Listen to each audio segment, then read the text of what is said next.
ሰላም ዩቱብ እንኳን ወደ ሐሳብ ቻናል በሰላም መጣችሁ። በዚህ ቻናል ላይ የተለያዩ ያልተሰሙ ታሪኮችና እንዲሁም ያልተነገሩ እውነታዎችን የምናይበት የዩቱብ ቻናላችን ነው። አንድ ታሪክ ልንገራችሁ። ስለ አንድ ሰው ታሪክ፣ ሀብት፣ ኃይልና ከአንዳንድ በዓለም ላይ ከፍተኛ ተጽዕኖ ከሚያሳደሩ ሰዎች ጋር ግንኙነት ያለው ሰው። የግል አውሮፕላኖች፣ የግል ደሴት እና የታዋቂ ሰዎች ግንኙነት መረብ ባለቤት። ነገር ግን ከኑሮ ውበት በስተጀርባ አንድ ያልታየ ጨለማ ነበር። ዛሬም ቢሆን ሰዎች እንዲህ ብሎ ይጠይቃሉ፣ እውነት ጄፍሪ ኤፕስተን በእርግጥ ማን ነው? ኤፕስተን ሀብት ካላቸው ቤተሰብ ወይም ልዩ ጥቅም ካላቸው ሰዎች አልተገኘም። በኒውዮርክ በሚገኝ የግል ትምህርት ቤት ውስጥ እንደ ማንኛውም ሰው መምህር ነበር። አዎ፣ የሂሳብ መምህር። ነገር ግን ያንን ዓለም ትቶ ከሀያላንና ታዋቂ ከሆኑ ሰዎች ጋር ለመስራት የፋይናንስ ቢዝነሱን ተቀላቀለ። በምን መንገድ ይህን ዓለም እንደተቀላቀለ ማንም ግልጽ መረጃ ሊያገኝ አልቻለም። ብቻ በሆነ መንገድ እጅግ በጣም ሀብታም ሆነ። ማንም ሰው እንዴት ሆነ በሙሉ ባያቅም፣ አንዳንዶች ብልህነት እንደሆነ ይናገራሉ፣ ሌሎች ደግሞ ግንኙነቶችን ወይም የበለጠ ሚስጥራዊ ግንኙነቶችን ይጠቁማሉ። እናም ብዙም ሳይቆይ ኤፕስታይን አብዛኛው ሰው ሊኖረው ቀርቶ ሊያልመው የማይችለውን ሕይወት መኖር ጀመረ። የቅንጦት ቤቶች፣ ውድ መጓጓዣዎች፣ የናጠጠ ባለጸጋ እንዲሁም ልዩና ታዋቂ ከሆኑ የሆሊውድ አርቲስቶችና ባለሥልጣናት ጋር መታየት ጀመረ። ይህንን ዓለም በእነዚህ ነገሮች ብቻ መደሰት አልፈለግም። በውስጡ እንዴት ተጽዕኖ መፍጠር እንዳለበት ማሰብ ጀመረ። ኤፕስታይን ሀብታም ብቻ አልነበረም። ራሱን ከዓለም መሪዎች፣ ታዋቂ ሰዎች፣ የንጉሣዊ ቤተሰብ አባላት ጋር ራሱን እንዴት ማግኘት እንዳለበት ያውቅ ነበር። እንደ ቢል ክሊንተን፣ ኤለን መስክ፣ ዶናልድ ትራምፕ እና ፕሪንስ አንድሪው ያሉ ሰዎችን በይፋ ከእሱ ጋር ተገናኝቶ ነበር። ታዋቂ የሆነው ሎሊታ ኤክስፕረስ የሚባለው የቦይንግ ስሪት የሆኑ የግል አውሮፕላኖችና የግል ደሴቶች ነበሩት። ይህ ደሴት ሊትል ሴንት ጄምስ ወይም በሌላኛው ስሙ ኤፕስታይን አይላንድ ይባላል። ወደዛ ደሴት የሚጓዙ ባለሥልጣናት እና ታዋቂ ሰዎች ከዕለት ወደ ዕለት መብዛት ጀመሩ። ለምን? ይህ ጥያቄ እስከ ቅርብ ጊዜ ድረስ ለብዙሃኑ ያልተፈታ እንቆቅልሽ ሆኖ ቆይቶ ነበር። የባለዝና ባለቤቶች መዳረሻ የሆነበት ምክንያት ደሴቱ ምን ቢደብቅ ነው ያስብላል። ነገር ግን ይሄ ሁሉ ነገር መጀመሪያ ላይ እንደ ድሎት ሕይወት የገነት አምሳያ ቦታ ይመስል ነበር። ነገር ግን ይህ ሁሉ ነገር የተደበቀ ዓላማ ነበረው። ጊዜው እንደ አውሮፓውያን አቆጣጠር 2008 ነው። በዩናይትድ ስቴትስ በፍሎሪዳ ግዛት አንዳንድ የወሬ ጭምጭምታዎች ብቅ ማለት ጀመሩ። አንድ ቤተሰብ አቅራቢያቸው የነበረው የፓልም ቢች ፖሊስ ስቴሽን በመሄድ ክስ አቀረቡ። የ17 ዓመት ሴቷ ልጃቸው የአንድ ባለሀብት ሰው ቤት እንደተወሰደችና እንዲሁም በገንዘብ እንደተታለለች እናም በኋላም ጥቃት እንደተፈጸመባት ገለጹ። እናም የጥቃቱ አድራሽ ጄፍሪ ኤፕስታይን እንደሆነ ገለጹ። ክሱ በዚህ ብቻ አላበቃም። እንደዚህ አይነት ክሶች መበራከት ጀመሩ።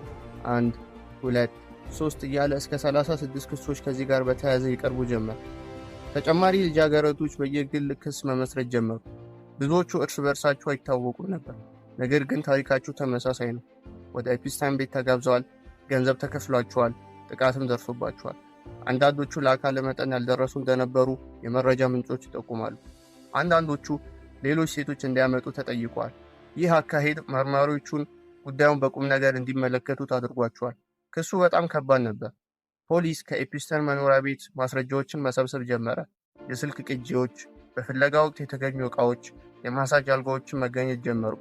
ኤፕስታይንን በቀጥታ ከክሶቹ ጋር ግንኙነት እንዳለው የሚያስችል ማስረጃዎች ተገኙ። ኤፕስታይንን በጾታዊ ጥቃት፣ በማጭበርበር እና በሕገወጥ ዝውውር ተከሰሰ። በ2008 ኤፕስታይን የወንጀል ክስ ቀረበበት። ነገር ግን የሚገርመውና የሚያስደነግጠው ነገር ይህ አልነበረም። ኤፕስታይን ከ13 ወራት የእስር ጊዜያት በኋላ ከእስር ተፈታ። ለክስ መስራች ቤተሰቦችና ጥቃቱ ለደረሰባቸው ግለሰቦች አስደንጋጭ ዜና ነበር። ጉዳዩ ከባድ ጥያቄዎችን ማስነሳት ጀመረ። እንዲህ ያለ ከባድ ክስ ያለው ሰው እንዴት በትንሽ ቅጣት ሊያመልጥ ቻለ?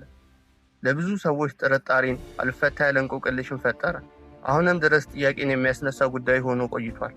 እናም ያኔ ነበር ሰዎች ለንብረቶቹ በተለይም በግል ደሴቶቹ ላይ ትኩረት መስጠት የጀመረው።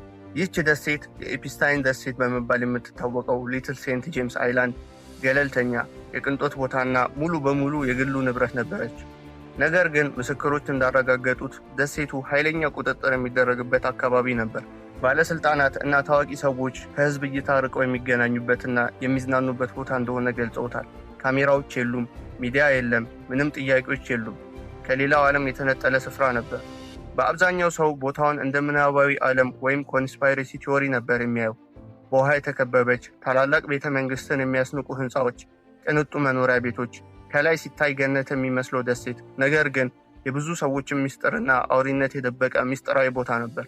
ከጊዜ በኋላ ተደብቆ የነበረው የደሴቱ በጣም አስከፊና ለማመን የሚከብዱ ሚስጥሮች መገኘት ጀመሩ። የኤፕስታይን ስራዎች የጨለማ በሮች መግቢያ ምልክት መሆን ጀመረ። የደሴቱ ሚስጥር ኤፕስታይን ህይወቱ እስካለፈበት 2019 ዓመት ድረስ ተቆልፎ ቆይቶ ነበር። በ2023 አንድ ባለ ሀብት በ$60 ሚሊዮን ደሴቱን ይገዛዋል። ከዚያን ጊዜ ጀምሮ አንዳንድ ጥቂት የሚባሉ መረጃዎች መለቀቅ ጀመሩ። የተገኙ የነበሩ ፋይሎች በጣም ለማመን የሚከብዱ ነበሩ። አንድ የአየር ማረፊያ ሰራተኛ ጄፍሪ ኤፕስታይን ከትንንሽ ልጃገረዶች ጋር በተደጋጋሚ ወደዛ ደሴት ሲጓዝ ያይ እንደነበር አስታውሷል። ብዙዎቹም ለአካለ መጠን ያልደረሱ እንደነበር እና ብዙውን ጊዜ እንደ ሹራብ ያሉ ተራ ልብሶችን ይለብሱ እንደነበር ገልጿል። ሌላው የሚያስደነግጠው ነገር ደግሞ መርማሪዎች ከፍተኛ ቁጥር ያላቸው ሲዲዎች በአንድ ካዝና ውስጥ አግኝተዋል። የሴቶች ስም ያለባቸው እናም የታዋቂ ግለሰቦች ስም ያለባቸው ሲዲዎች ተገኝተዋል። የልጃገረዶች ፎቶችም ነበሩ። አንዳንዶቹ አጸያፊ እንደነበሩም ተገልጿል። ኤፍቢአይ ሲዲው ላይ ያለውን መስረጃ በጥብቅ እንዲያዝ አስተላልፏል። ነገር ግን አንዳንድ ለማየት አይደለም ለመስማት የሚዘገንኑ አስነዋሪ ፎቶና ቪዲዮ ወጥቷል። ዋናው ቤት እንደ መኖሪያ ቤት ነበር የሚታሰበው። ነገር ግን መረጃው ላይ እንደሚያሳየው ከሆነ ማጎሪያ መጋዘን እንደነበር ይገልጻል። ከጎኑ ደግሞ ኤፕስታይን በተለይ የግል መኖሪያ ቤቱ አድርጎ ይጠቀምበት የነበረ በድንጋይ የተሰራ ቤት ነበር። ኤፕስታይን በሞተበት ጊዜ መረጃዎች እንደሚነግሩን ከሆነ ትልቅ የዋና ገንዳ እየገነባ እንደነበር ያስታውሳል። እናም በእርግጠኝነት ይህ ሁሉ ነገር ለአንድ ሰው ብቻ አልተገነባም። ለእንግዶች በቂ ቦታ ነበረው፣ ለሰራተኞችም ሆነ ለቪአይፒ ሰዎች የመኖሪያ ቤቶችን ጨምሮ። አንዳንዶቹ በቤት ውስጥ ቢቆዩም ለትላልቅ ባለስልጣናት የተለያዩ ህንፃዎች ነበሩ። ይህ ማንኛውም ሚስጥራዊ ፓርቲዎች እንዲሁም ፕሮግራሞች በተዘጋጀ ጊዜ ሰዎችን ወደ ደሴቱ በማጓጓዝ ሰዎች በሰይጣናዊ ድርጊቶች ራሳቸውን እንዲያዝናኑ የኤፕስታይን የንግድ ሞዴል ቁልፍ አካል መሆኑን ከሚያሳዩት ግልጽ ምልክቶች አንዱ ነው። ነገር ግን ከዚህ ሁሉ ይበልጥ ለዓለም ህዝብ እንግዳ የሆነው ነገር በደሴቱ ላይ ያሉት መርማሪዎች ያገኙት በደሴቱ ላይ ማንም ሰው በትክክል ሊያብራራው የማይችል አንድ ትልቅ ህንፃ ዘ ቴምፕል ወይም ቤተ መቅደስ በመባል የሚታወቀው ሲሆን በደሴቱ ዙሪያ ያለው ትልቁን የቀረው ሚስጥር ይሄ ነው። በደሴቱ በደቡብ ምዕራፍ ጫፍ ላይ የሚገኝ ግዙፍ ሰማያዊ መስመር ያለው የሳጥን ቅርጽ ያለው ህንፃ በቀይና በነጭ ሞዛይክ የተከበበ ቤት ነው። ህንፃው ግዙፍ የወርቅ ጉልላትና በርካታ የወፍ ሐውልቶች ተሸፍኖ ነበር። ጥንታዊ ቤተ መቅደስ ይመስል፣ ነገር ግን በሰይጣናዊ በሆነ ተግባራት የተከበበ ደሴት የትኛው ጌታ ሊመለክ ይሄ ቤተ መቅደስ እንደተሰራ ለዓለም ትንግርት ሆኖ እንደቀጠለ ነው። እናም ወደ ውስጥ እንዲገቡ የሚፈቀድላቸው ጥቂት ሰዎች ነበሩ። ህንፃው መጀመሪያ ላይ እንደ ሙዚቃ አዳራሽ የተነደፈ ሲሆን አንድ የፒያኖ ጠጋኝ ባለሙያ በ2012 ለኤፕስታይን ፒያኖ ለማዘጋጀት ወደ ህንፃው አጭር ጉብኝት አድርጎ ነበር።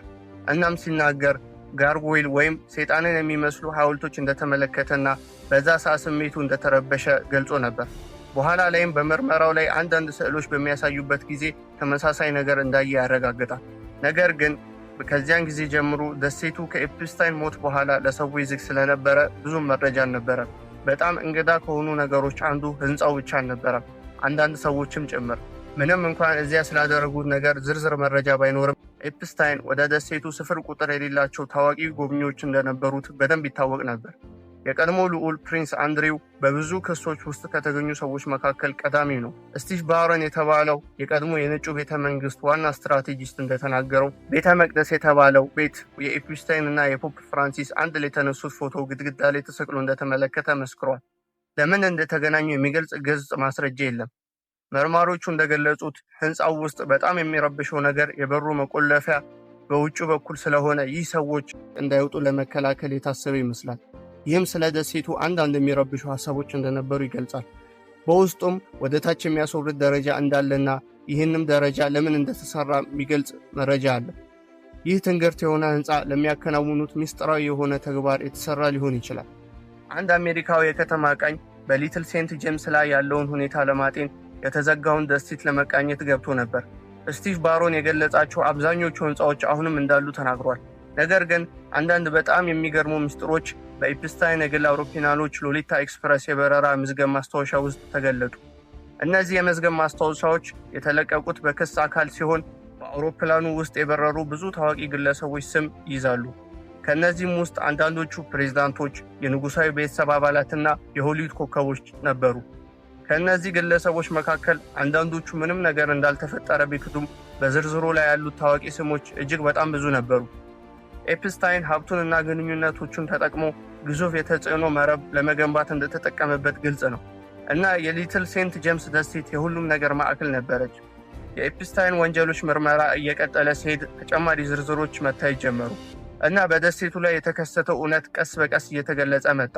ነገር ግን ለብዙዎቹ አስቀድሞውኑ ጉዳቱ ደርሷል። የኤፕስታይን በደል ሰለባዎች አሁንም ፍትህን እየፈለጉ ነው። የሊትል ሴንት ጄምስ ታሪክ ጨለማና አስጨናቂ ነው። እናም ሀብት ሊገዛው የሚችለውን ኃይልና ተጽዕኖ የሚያስታውስም ነበር።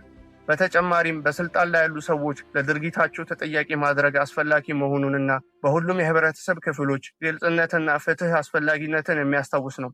ዓለም የኤፕስታይንን ቅሌት ውጤትን እያሳደደ ስትሄድ የሊትል ሴንት ጄምስ ደሴት የሀብትና የስልጣን ጨለማን ጎን ጠንካራ ምልክት ሆኖ ትቀጥላለች። እናም ደሴቱ አሁን በአዲስ ባለቤትነት ስር ልትሆን ብችልም ታሪኳ ፈጽሞ አይረሳም። የትንሹ ሊትል ሴንት ጄምስ ሚስጥሮች አሁንም እየተገለጡ ነው። ነገር ግን አንድ ነገር እርግጠኛ ሆነን ማለፍ የምንችለው ነገር የጄፍሪ ኤፕስታይንና የሚስጥር ደሴቱ ቅርጽ ለቀጣዮቹ ዓመታት ይሻገራል። ምንም ያህል ምቾት የሚሰጥ ታሪክ ባይኖረውም እንደዚህ አይነት ነገር ዳግመኛ እንዳይከሰት ለማረጋገጥ መተረክ ያለበት ታሪክ ነው።